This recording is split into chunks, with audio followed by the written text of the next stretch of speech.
Bonjour à tous, aujourd'hui on va poursuivre sur les accords 400 en y ajoutant les accords mineurs en restant sur un 12-8, toujours dans un esprit bluesy avec le même backing drum. C'est parti, explication juste après.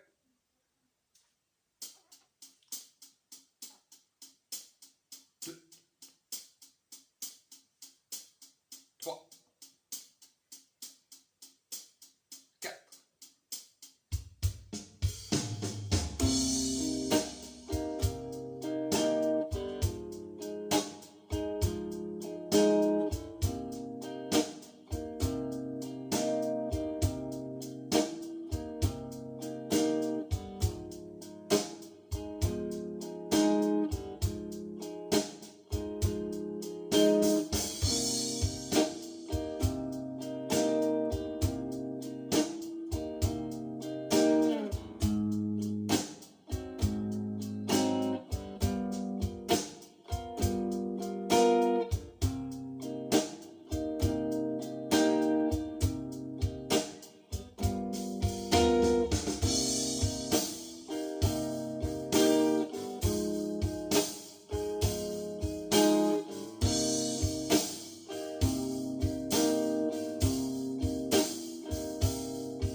Et voici, donc dans le détail, revenons sur les accords déjà majeurs que nous avons vus sur le cours dernier. Fondamentale corde de mi, fondamentale corde de la.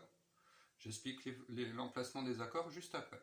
Donc, nos accords fondamentaux, corde de mi. Nous avons construit la dernière fois un accord typé avec une septième mineure, fondamentale, septième mineure, tierce, puis la quinte. Pour le transformer en accord mineur, c'est très simple. J'isole ma tierce que je vais descendre d'un demi-ton. Alors regardez bien ce qui va se passer. On ne va pas faire ce doigté-là. On va justement adapter un doigté beaucoup plus en position barrée avec le premier doigt. Et je vais passer mon deuxième doigt par-dessus pour étouffer ma corde de la. Donc je retrouve mes intervalles. Donc ma fondamentale, ma septième mineure, ma tierce mineure et ma quinte.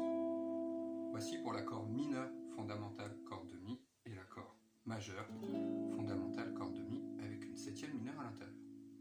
Pour les fondamentales cordes de la, j'ai toujours cette possibilité-là qu'on avait expliqué la dernière fois.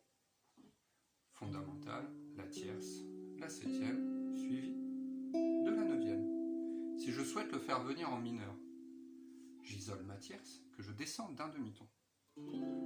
Et vous avez dû remarquer que dans ce morceau, je me suis amusé à mettre ma neuvième aussi en dièse. Donc j'ai monté ma neuvième d'un demi-ton. Notez que la neuvième dièse est une tierce mineure à l'octave. C'est comme si je me retrouvais avec deux tierces mineures. Donc j'ai bien un accord mineur 7, 9, dièse.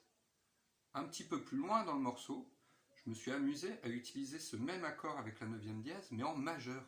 Donc je reprends ma tierce majeure et je garde ma neuvième dièse. Ce qui me fait un très joli accord altéré à la Hendrix. On se retrouve dedans avec une tierce majeure, la neuvième dièse aussi une tierce mineure.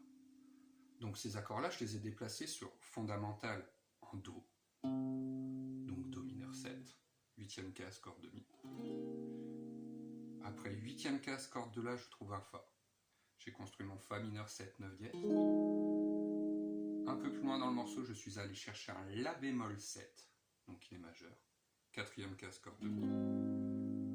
Et mon Sol avec la 9e dièse, je suis allé chercher en 10e case, corde de La.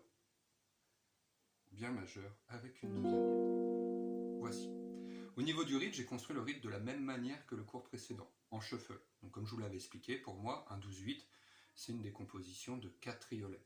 Donc jouez bien sur la première et la troisième de chaque triolet pour pouvoir vous donner ce petit sautillement de croche pointée double. 1, 2, 3, 1, 2, 3, 1, 2, 3, 1. Voici. Exercez-vous bien!